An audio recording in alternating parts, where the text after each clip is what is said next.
इयत्ता 7वी विषय नागरिकशास्त्र. आपले संविधान.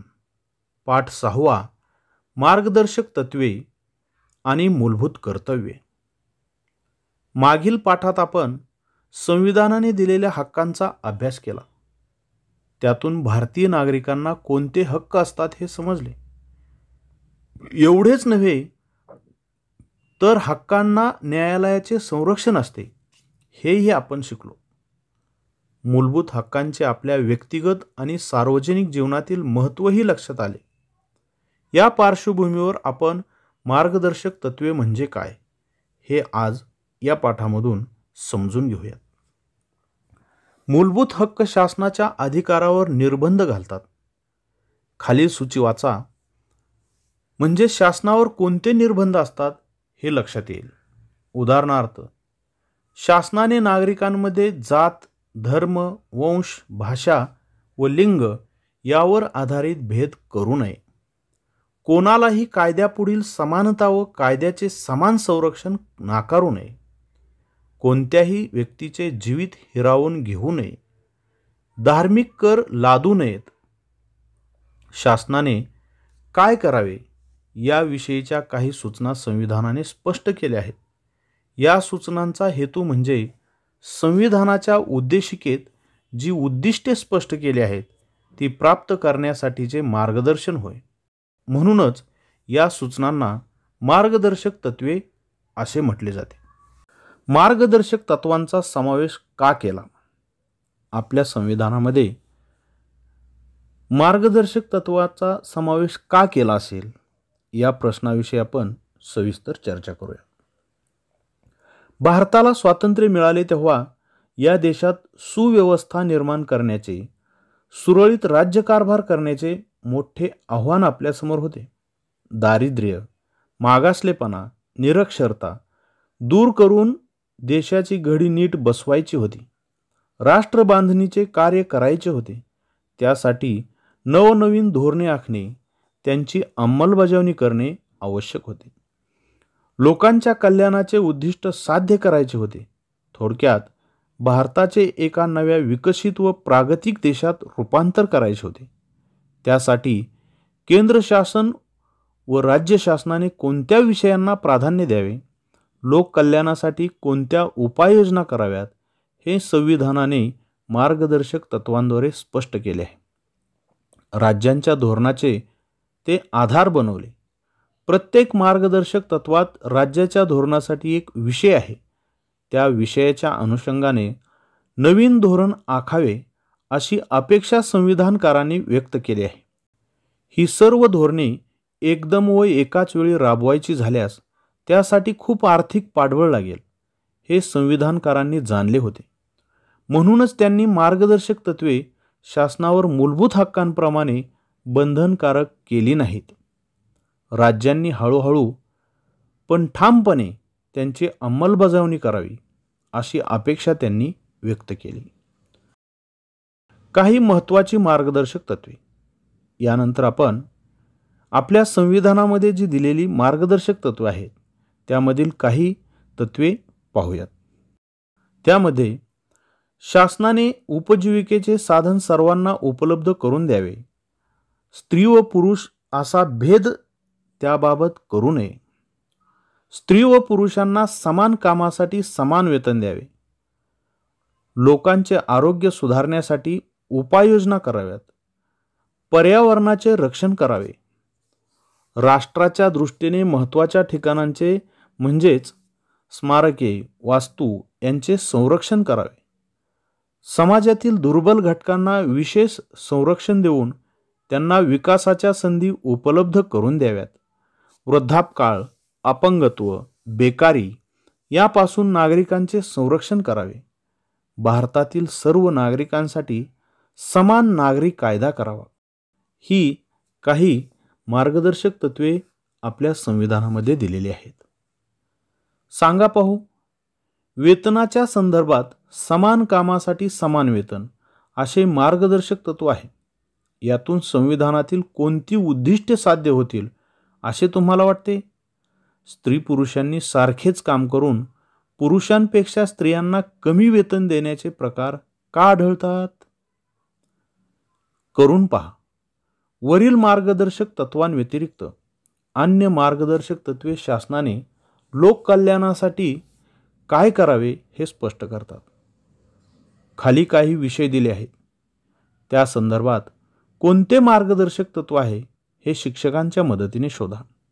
उदाहरणार्थ, परराष्ट्र धोरण, जागतिक शांतता व सलोख्यास प्राधान्य. अ. मुलींचे शिक्षण. ब.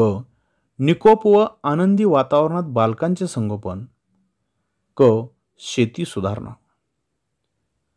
मार्गदर्शक तत्वे आणि मूलभूत हक्क या एकाच नाण्याच्या दोन बाजू आहेत. मूलभूत हक्कांमुळे नागरिकांना अत्यावश्यक असे स्वातंत्र्य मिळते, तर मार्गदर्शक तत्वे लोकशाही रुजावी म्हणून पोषक वातावरण निर्माण करतात. अर्थात एखादे मार्गदर्शक तत्व शासनाने राबवले नाही तर त्या विरोधात आपल्याला न्यायालयात जाता येत नाही, परंतु विविध मार्गांनी शासनावर दबाव आणून धोरण आखण्याचा आग्रह आपण धरू शकतो. शासनाने विद्यार्थ्यांसाठी आणखी काय केले पाहिजे असे तुम्हाला वाटते? तुमच्या मागण्यांची एक सूची तयार करा. तुम्ही केलेल्या मागण्या रास्त आहेत हे कसे पटवून द्याल? शासनाच्या या सुविधांमुळे कोणत्या सुधारणा होतील असे तुम्हास वाटते? अ. सार्वजनिक स्वच्छतागृहे. ब. स्वच्छ पाणी पुरवठा. क. बालकांचे लसीकरण. यानंतर आपण मूलभूत कर्तव्ये याविषयी चर्चा करूयात. लोकशाहीत नागरिकांवर दुहेरी जबाबदारी असते. एकीकडे त्यांना संविधानाने दिलेल्या हक्कांबाबत जागरूक राहावे लागते.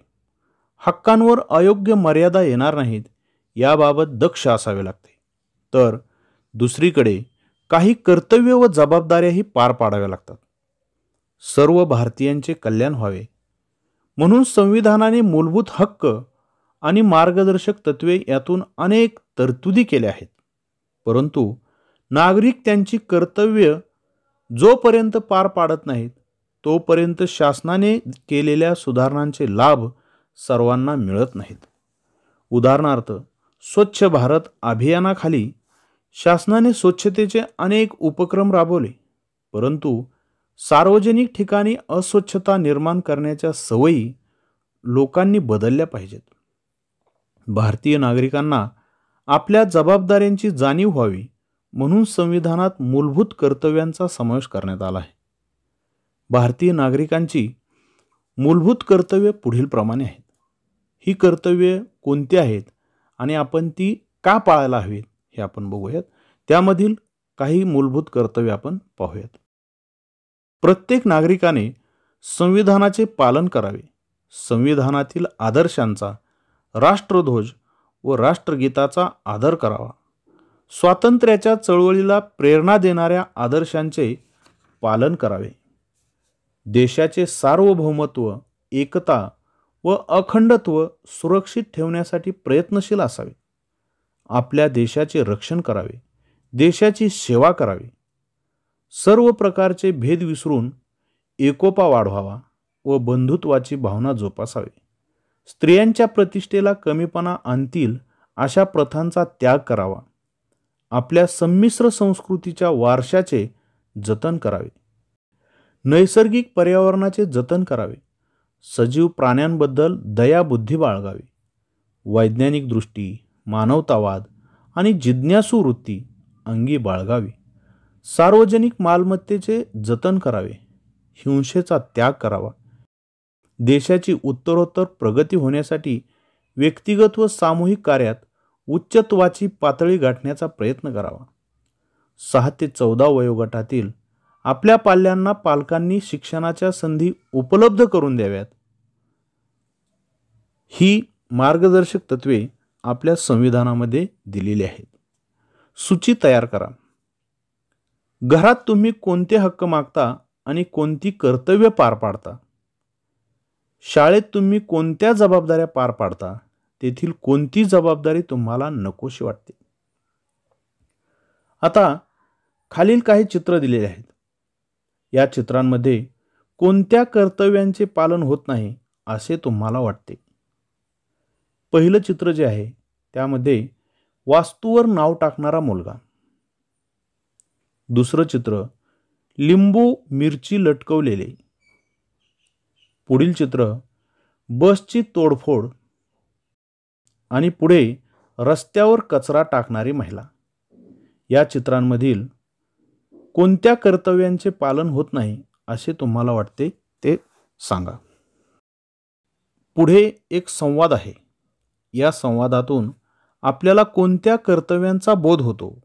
हक्क आणि कर्तव्य यांचा काही संबंध असतो का? कर्तव्यांचे पालन केल्याने काय होते असे तुम्हाला वाटते? हा संवाद ऐका आणि त्यावर चिंतन करा. आपल्या गावातील नदी ही नदी वाटतच नाही.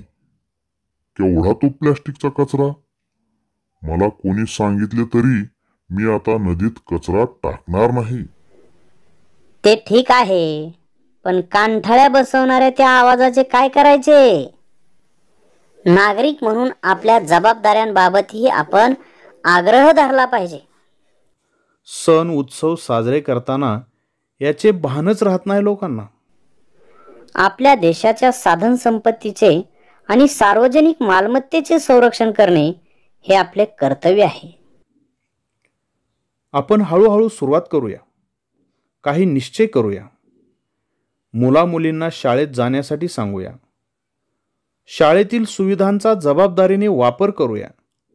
आपल्या देशाविषयी अभिमान बाळगूया.